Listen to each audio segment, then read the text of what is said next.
Hey YouTube, today we're gonna look at this fund manager called Chuck Akre. In today's world, I think there are a few good fund managers. There's Warren Buffett, there's Charlie Munger, there's Terry Smith, and then there's Chuck Akre. We're gonna take a look at his fund, we're gonna look at his performance, we're gonna take a look at his investing philosophy, and we're gonna have some takeaways for you at the end. So stay tuned.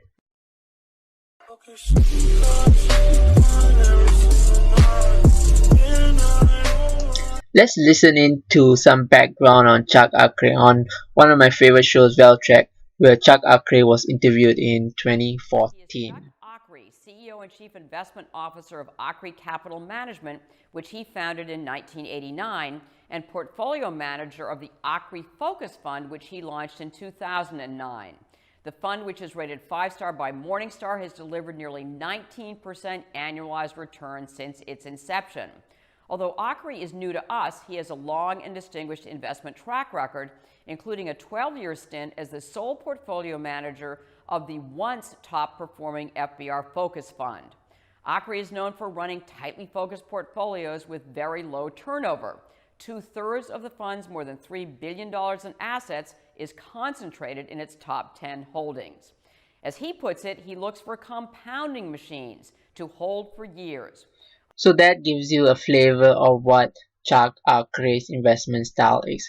Now I want to look into his last fact sheet that was released at the end of the third quarter of 2019.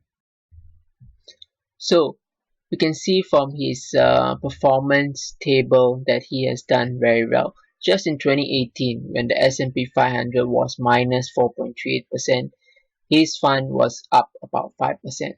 The difference between these two is that one is for institutional investors and one is for retail investors. Let's look at how he's doing this year. Year-to-date returns are about 30% plus. He is beating Project 1 million and he is trouncing the S&P 500. And this has not been an anomaly for him. He has done very well. Over 3 years, he has done about 21%, 5 years, 16%, 10 years, 16.91%. Very good returns. So there are other things I like about his fund as well. He manages about $11.7 billion, but he only has 17 holdings. He also has a turnover ratio of only 3%. He doesn't buy and sell many stocks on a frequent basis. His beta is 0.76, so it's less than the beta of 1 for the market, which shows his portfolio is less volatile despite holding so little holdings. Let's also take a look at some of his top 10 holdings. He has American Tower at about 11.6%. I like American Tower, but I don't hold it for Project 1 million. He has MasterCard at 10%. I definitely like MasterCard. He has Moody's. He has Visa. He has O'Reilly Automotive. He has SPA, Communications Corp, CarMax, Dollar Tree, Markel, and Roper Technologies. So there's some stocks I definitely like and I even hold them for Project 1 million, like MasterCard, Visa. And I can understand why he has invested in some of these other stocks like Moody and Markel as well. Some high quality stocks, I would have to say. So there's other useful information in this fact sheet as well, and one of that is his investment approach. So his first important criteria is the business, and he wants to invest in businesses that have historically compounded book value or shareholders' equity per share at very high rates. Second is the management, and he wants skilled managers who have a demonstrable history of treating shareholders as though they were partners. Third, he wants disciplined reinvestment. He wants to find businesses that can reinvest their free cash flow in a manner that continues to earn above average returns. And he knows that these businesses are rare, and I agree with him. And I definitely agree with his criteria for selecting businesses as well. There's another interesting piece of information that we can get from this fact sheet as well, and that is the cash and equivalence position. And you can see here that he is holding about 18.8%.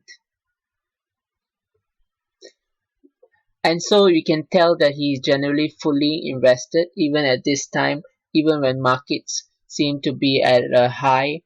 I guess he also holds the philosophy that it's very difficult to time the market, and so it's better to stay as fully invested as possible. And I generally also stay fully invested to the tune of about 80 to 90% of my portfolio. So I spoke a little about Chuck Akre's investment approach, but let's listen from the man himself. The requirements for a great business for us have really three components. The first is we spend a lot of time trying to understand what's causing this above average return to occur. Is it getting better or worse? The second thing we look for are the people who run the business, and not only do we want to have great business managers, but we want to see to it that they treat public shareholders as partners, even as they don't know them. And then lastly, we look to see if there's a great history of reinvestment of the free cash flow, as well as a significant opportunity to reinvest free cash flow and earn above average rates of return. Those are the characteristics of the businesses. None of those things ever behave in a constant fashion. Business models get better, they get worse with time. People's behavior sometimes changes modestly. The ability to reinvest or the results from a reinvestment will vary from time to time. And so we make a judgment about which ones are real keepers. So given the fact that there are thousands of companies to choose from, right? So why is it so hard to find companies that have those three characteristics? Well, the first two things, the business model and the people, business models change over a period of time. And so they will behave differently in different environments, and you watch that. People's behavior will change over a period of time. Sometimes, in my business, I keep saying to myself, actually, I'm getting better with age, and I hope that's true. The outcomes would reflect that. So those are Chuck Akre's requirements of a great business. The other thing I find interesting, and which I definitely agree with him, is his treatment of dividends. And he definitely prefers companies that do not pay a dividend, just as I do. And many of the companies I own in my Project 1 Million portfolio do not pay a dividend. And he explains so in this video. Why don't you favor dividends as much as many of the other great investors that I talk to do? Well, we said at the outset that our goal is to compound our capital, and there is no free lunch. The management has 3 or 4 choices to do with all the free cash they generate. They can pay dividends, they can buy back stock, they can invest in their own business, or they can acquire other businesses. And so in order to compound our capital, the most efficient way to do that is to invest in their own business or another business where they earn above average rates of return. If they pay a dividend, they no longer have that capital to do that. And so it's marginally less efficient way for us to compound our capital. There are a few more tidbits from this article that I started the video with that I want to go through. Let's go through those. Chuck Akre doesn't focus so much on the macro, and neither do I. I think it's hard to predict, so I rather focus on the fundamentals of a company. This is what Chuck Akre had to say. It's not that we don't care about what the market is going to do, it's that there's nothing in our record that suggests we have any skill in making those predictions, so we don't bother. We just focus on what it is that we do well, that has been successful for a long period, and we do that because we think it's logical, repeatable, simple, and straightforward. And I think that is a very sound approach. So Chuck Akre doesn't just believe in looking at the PE ratio of a company. In fact, I did a video some time ago about why we shouldn't be scared about a PE ratio above 30. Let's look at what Chuck Akre had to say. We try to find out the free cash flow per share the company is generating, and we value businesses based on that rather than the GAAP PE numbers. If you paid 20 times for a business that was compounding the economic value per share in the mid-teens and have some level of confidence is likely to do that for a reasonable long level of time, you will go to heaven doing that. That's why it's more important to focus on the return on invested capital of a business rather than just looking purely at the PE ratio. He goes on to say, because you paid 20 times, you may have some share price fluctuation issues that are more extreme than if you paid 10 times. But that is not necessarily a given. When you look at what happens in severe market declines, the high price things come down in value, but the low price things come down in value as well. So just buying a stock based on a low PE may not necessarily be a very defensive move. I will leave a link to the full article in the description below. In my August update, I also mentioned that Chuck Akre was number 1 on tipranks.com. He is a very exceptional fund manager.